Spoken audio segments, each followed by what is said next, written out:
सवालों को शामिल करते हैं। हमारे साथ कर्नाटक से अगले दर्शक जुड़े हैं, सुनील जी नमस्कार। किस स्टॉक पर सवाल है आपका, पूछिए।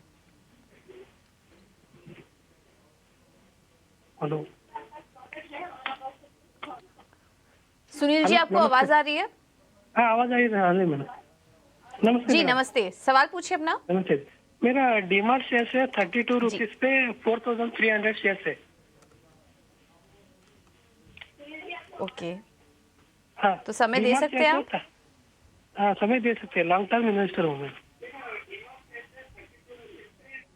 ओके, तो फिर कोई दिक्कत वाली बात नहीं, लेकिन थोड़ा अपनी खरीदारी जो है वो ऊपरी लेवल पर कर दी है। इस वजह से नुकसान हो रहा है, क्योंकि उन स्तरों से हम देख रहे हैं कि स्टॉक में लगातार एक गिरावट है और सुनील जी को भी 20,000 के आसपास का नुकसान हो रहा है। अविनाश जी भी इस वक्त बीच हमारे साथ जुड़ चुके हैं। अविनाश जी, थैंक यू सो मच समय देने के लिए। एवेन्यू सुपरमार्ट्स पर सवाल आया है। लॉन्ग टर्म निवेशक हैं, कैसा स्टॉक सिलेक्शन है, बने रहने की राय देंगे क्योंकि अभी तो फिलहाल हल्के नुकसान में है ये?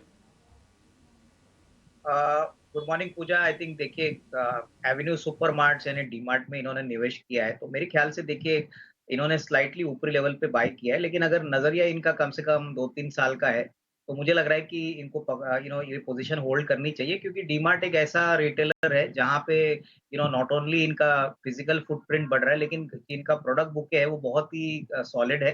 इनफैक्ट इनका जो बिजनेस मॉडल है वो बहुत यूनिक है, खुद के स्टोर्स लगाते हैं, जिससे रेंट में काफ़ी बचत होती है।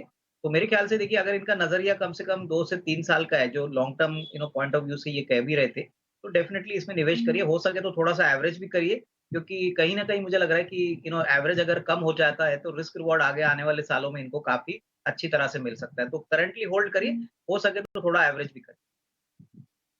होल्ड करने की सलाह, थोड़ा एवरेज करने की भी रणनीति यहां पर अपनाएं, ये अविनाश जी की ओर से आपको सलाह आती हुई। बढ़ते हैं आगे। कमल जैन हैं हमारे साथ, उन्होंने अपनी सवाल हम तक पहुंचाया है सोशल मीडिया के जरिए, और इनका सवाल नौसिल पर है। 500 शेयर इनके पास हैं, 270 के भाव पे इन्होंने खरीदारी की है और इस वक्त जो है नुकसान होता हुआ, क्योंकि इनके भाव से नीचे, हालांकि आज हम देख रहे हैं कि 2.25% की तेजी स्टॉक में नजर आ रही है। अविनाश जी, आप ही राय दीजिए, नौसिल में क्या करना चाहिए? देखिए प्रशांत, नोसिल एक वेल एस्टेब्लिश प्लेयर है रबर केमिकल्स में, और मैं समझता हूँ कि ऑलमोस्ट 40-45% मार्केट शेयर कमांड करता है, काफी बड़ी मात्रा में एक्सपोर्ट भी करता है। पिछले 1-2 क्वार्टर्स कंपनी के लिए थोड़े से चैलेंजिंग थे, लेकिन अभी जिस प्रकार से टायर कंपनीज परफॉर्मेंस दिखा रही है, मेरे ख्याल से सेकंड हाफ ऑफ FY24 इनके लिए काफी अच्छा होना चाहिए। सबसे बड़ी बात, इन्होंने एक बहुत बड़ा एक्सपांशन भी कंप्लीट कर चुके हैं, और ये एक्सपेंशन ज्यादातर अपने कैश एक्रूवल से इन्होंने कंप्लीट किया है, एक भी पैसा कर्जा नहीं लिया है।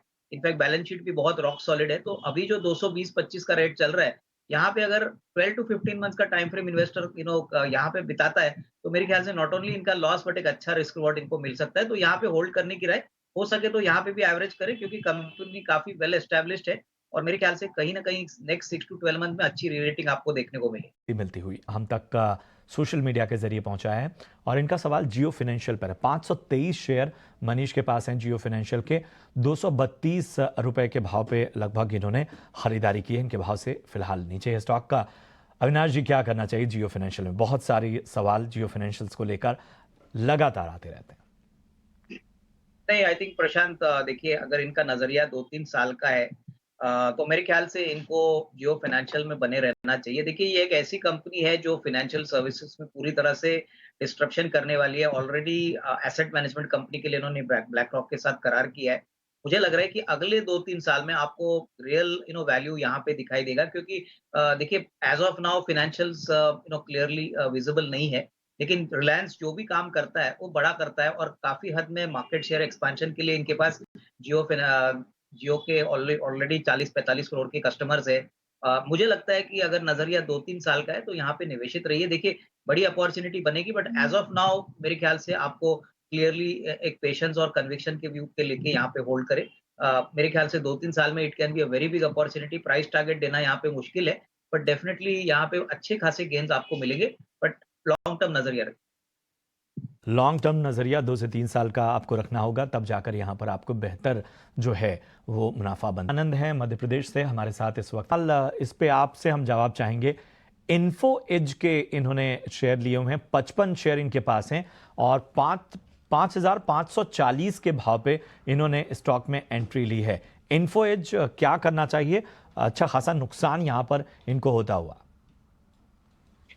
जी प्रशांत, अगर हम इसके ओवरऑल फॉर्मेशन की बात करें तो जैन 2022 से लेकर अब तक ये काउंटर एक साइडवेज कंसोलिडेशन में रहा है। इनफैक्ट इसके आप ब्रॉडर रेंज की बात करें तो 4,950 ऊपर की बाजू था और आई थिंक सपोर्ट बन रहा था 3,350 पे और काउंटर उसी के बीच में घूम रहा है। अगर पोजिशनल व्यू है तो डेफिनेटली मुझे ये कंसोलिडेशन तो बहुत ही पॉजिटिव लग रहा है because either market shows the price correction और द टाइम करेक्शन। हमें यहाँ पे टाइम करेक्शन देखने मिल रहा है। अगर हम इनकी थोड़ी लंबी अवधि का नजरिया है तो डेफिनेटली बने रहे। अगर यहाँ पे उनकी कैपेसिटी हो तो डेफिनेटली थोड़ा सा एवरेज आउट भी करें। नया जो बाइंग कर रहे हैं उसका स्टॉप लॉस रखेंगे 4,150 पे और जो पहला टारगेट रखेंगे वो है 4,700 का। और ये अगर टारगेट आ जाता है तो नई पोजीशन जो ली हुई है वो डेफिनेटली एग्जिट करें, पुरानी में बने रहें और फिर से रिविजिट करें। आई थिंक ये काउंटर एक लंबी अवधि पे एक नई रेंज ओपन करने की फिराक में। यहाँ पर जो है वो आपको बेहतर रणनीति मिलती हुई। आनंद है मध्य प्रदेश से हमारे साथ इस वक्त जुड़े हुए। आनंद नमस्कार। सबसे पहले तो ये बताइए कि मध्य प्रदेश में कहाँ से बात कर रहे हैं आप और उसके बाद अपना सवाल पूछिए। एमपी से बात कर रहा हूँ। जी जी, पूछे अपना सवाल। सर मेरे पास एचडीएफसी लाइफ के करके तो 660 की खरीद है, 100 से आ रहे हैं। ठीक है। और सर पीवीआर का भी है मेरे पास सर। पीवीआर पे कितने पे एंट्री लिया आपने? 1650 के सर, 100 शेयर उसके लिए। 1650। अच्छा, दोनों ही स्टॉक के 100 शेयर हैं। जी जी, पीवीआर टारगेट पर जी ठीक है। लॉन्ग टर्म इन्वेस्टर हैं आप? नो सर, ट्रेडिंग के लिए लिया था वो, लेकिन थोड़ा नीचे आ गया एचडीएफसी लाइफ। ठीक है, चलिए कुणाल जरा बताइए सबसे पहले एचडीएफसी लाइफ पे ट्रेडिंग के लिए स्टॉक लिया था, लेकिन फिलहाल जिन लेवल्स पर लिया उन लेवल से नीचे क्या करना चाहिए? प्रशांत, एचडीएफसी लाइफ में अगर हम ओवरऑल फॉर्मेशन की बात करें तो मार्च से लेके जुलाई के बीच में ये काउंटर 50% तक बढ़ा था और अब जाके ये साइडवेज कंसोलिडेशन में आ चुका है। एक नेगेटिव चैनल फॉर्मेशन चल रही है बट हम टेक्निकली इसे फ्लैग फॉर्मेशन बताते हैं। So as per the formation इस काउंटर में डेफिनेटली बने रह सकते हैं। थोड़ा लंबा समय इसे डेफिनेटली देना पड़ेगा क्योंकि इन्होंने पहले स्टॉप लॉस मेंटेन नहीं किया था। अब ये फॉर्मेशन नेगेटिव तो नहीं है, तो डेफिनेटली एज ऑफ नाउ बने रह सकते हैं। अगर ये काउंटर 640 के ऊपर निकलता है तो इमीडिएट लेवल पे इसका जो पहला टारगेट आता है वो है 700 और 700 के ऊपर 735 तक की भी जगह बनती है। बट थोड़ा समय जरूरी देना पड़ेगा और अगर इन्हें स्टॉप लॉस रखना हो बिकॉज ऑलरेडी ये काउंटर उनकी बाइंग से तो बहुत नीचे है, बट फिर भी अगर ध्यान में रखना हो तो 590 का स्टॉप लॉस बनेगा। ठीक है, तो ये रणनीति आपको अपनानी होगी। इनका एक और स्टॉक है कुणाल, वो है पीवीआर आइनॉक्स। 1650 की खरीद है इनकी और आने वाले हम दिनों में देख रहे हैं कि दिवाली पर सलमान खान की फिल्म टाइगर 3 रिलीज होने वाली है। उसके बाद एक बार फिर फेस्टिव रिलीजेस की झड़ी सी लग जाएगी बड़े पर्दे पे। क्या यहाँ से ट्रेंड्स आपको नजर आ रहे हैं? क्या सलाह होगी? ट्रेंड तो प्रशांत डेफिनेटली इसमें बुलिश बन रहा है। अगर मैं वीकली चार्ट की बात करूं, रिसेंटली इसमें हमने करेक्शन भी देखा है। सो एज ऑफ नाउ जिस तरह इस काउंटर ने यस्टरडे एक मूव बताई थी 2.5% की और आज जिस तरह से फॉलो थ्रू बता रहा है, आई थिंक एक डेफिनेटली बाउंस यहाँ से बनता है। 1750 से 1760 तक के लेवल्स का एक टारगेट रखना होगा और इस व्यू के लिए एक स्टॉप लॉस बनेगा वो है 1610 का। तो 1610 के स्टॉप लॉस से इसमें बने रहें और 1750 तक के लेवल्स आ सकते हैं। उस बार फिर से रिविजिट करें। आई थिंक एक नया पोजिशनल टारगेट इसमें तब मैं शेयर कर पाऊंगा। है आपको राय आपके दोनों ही स्टॉक पे, एचडीएफसी लाइफ और पीवीआर आइनॉक्स पे।